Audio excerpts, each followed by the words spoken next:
Welcome everyone, this is Mindy Eggen and thank you so much for stopping by my channel today.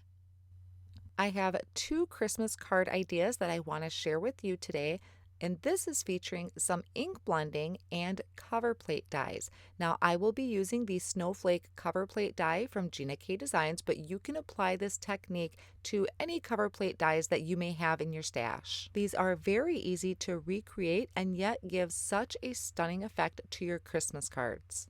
I'm going to start off by doing a little stamping first. This is going to be using the Star Flowers stamp set from Gina Designs. It is currently, at the time of this video, in the Winter Whimsy card kit. Now, I did just use this stamp set in a previous video, which I will link above if you want to check that out. I used my Mindy stamping tool to stamp these images, but for today, I am going to use the comfort blocks from Gina Designs. Now, I have used this stamp set many times so far, as you will see in just a little bit. So I know that my stamp is already conditioned. If yours is brand new and you want to use some blocks, I do highly recommend rubbing your hand over the stamp. Maybe you could stamp it into some embossing ink or clean it with your tidy towel just to make sure it is really nice and conditioned and will take ink very well. So for my first color that I am using, this is Tomato Soup. All of these inks are from Gina Designs, and you can see it has a beautifully stamped image because my stamp set is really nice and conditioned. Now my second color that I'm using to layer on top with the second layer is Cherry Red, and these are really easy to line up on top of each other. I might have to get my head in a little bit once in a while because I am filming, but otherwise these are really easy to line up. For the third layer, you could leave this off or stamp this on, and these are just going to add a little detail to the middle of the flower and also the edge of the flower.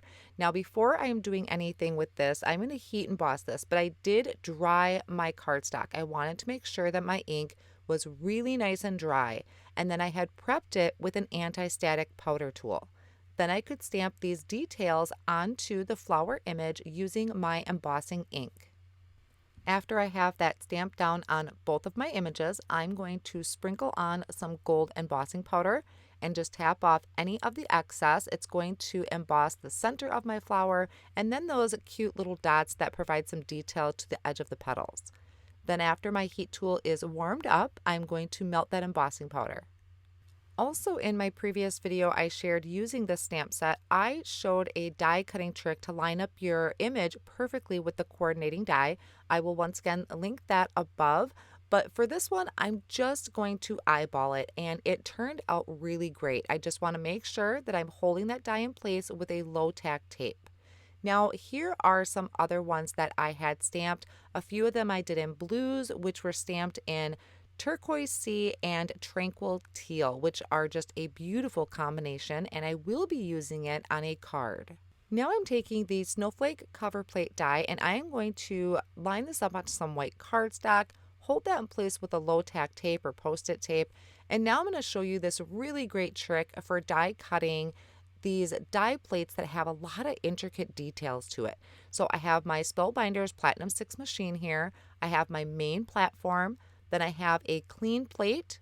I place my die cut cover plate face up and then my cutting plate on top. So this sandwich for me is backwards, but by die cutting up for some reason like that, it gives it a beautiful pass through the machine. Everything die cuts out wonderfully.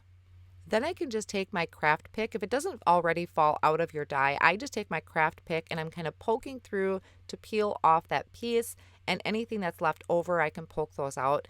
I run this through my die cut machine a few more times. I'm going to have about 3 layers altogether for each cover plate. And here's my magical trick for getting those pieces out. I'm literally just slamming it down onto my craft mat. I left that in because I thought it was really funny to watch on screen, but you know, magic tricks. And then the rest, I'm just poking out those extra pieces with my craft pick. Now I'm going to do a little ink blending. So I have just a craft sheet here covering my work surface. This is from Tonic. It's a really nice slick surface. And I am going to start by taking one of those pieces that I die cut out of white cardstock, and I'm starting by ink blending Innocent Pink with my blending brush. I just did that towards the center and kind of went out a little ways. And now the edges, I am ink blending in Cherry Red. I'm going in towards the center, but I want to make sure I keep that lighter color. I don't want to lose that light color. To add a little bit of intensity to this, I'm bringing in dark chocolate and just real careful going around the edges. I don't want a lot of it, but it does help boost up the intensity if I just didn't have a red that was quite dark enough or deep enough. And then I do come back over it once again with that cherry red ink, just to kind of cover up the brown, but it's adding almost like a shadow. If you were Copic coloring, it would be like coloring over a shadow area. So I really love the intensity that that dark chocolate provides. I also die cut out one of these pieces using Tranquil Teal cardstock, and I am going to ink blend the edges within the navy. I think this one might be my favorite. I also just really love the Tranquil Teal cardstock, but this in the navy adds a beautiful intensity to it. And if you wanted to bump that up even more, you could come in with a little bit of black ink. I'm going to add a little shimmer to my backgrounds, so I am taking Perfect Pearls in the color of Perfect Pearls, scooping a little bit out with my Nouveau craft spoon, and then I'm going to add a couple drops of water. I'll mix that together with my paintbrush, and I like to just kind of put this mixture onto an acrylic block, and I'll flick this all over my background, and this adds just a beautiful shimmer touch. It's very subtle.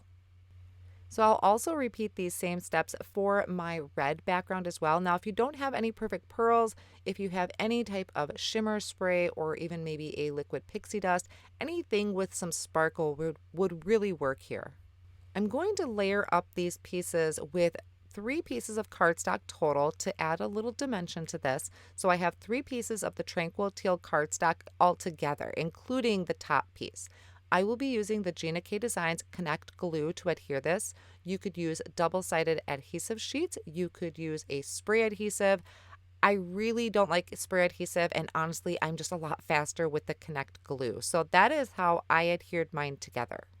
To create a tone-on-tone look and add a layer behind my cover plate cutout, I die cut out sea glass cardstock from the Master Layout 2. Now, not only is this providing a little bit of color behind it, but it also gives me just a smidgen of border around my die cut piece. So I adhered that sea glass cardstock down onto a white card base that is 4 1/4 by 5 1/2.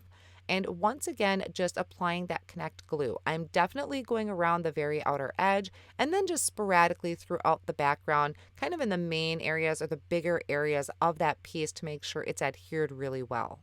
To finish off this card, I have one of my blue flowers that I'm going to adhere with a tape runner right to the front of the card.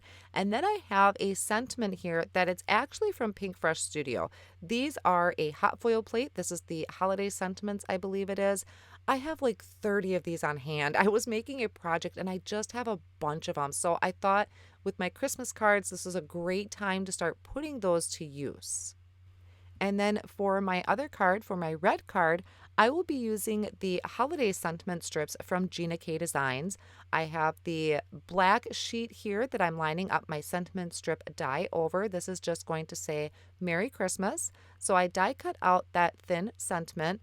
And after I have that cut out, I'm going to take a black Copic marker and just color on those edges. This is black printed on white cardstock, so the edges are white. And by applying that black Copic marker, it's just giving it a really nice finished look. To adhere this to the front of the card, I am just taking some black foam squares and applying that behind my sentiment strip.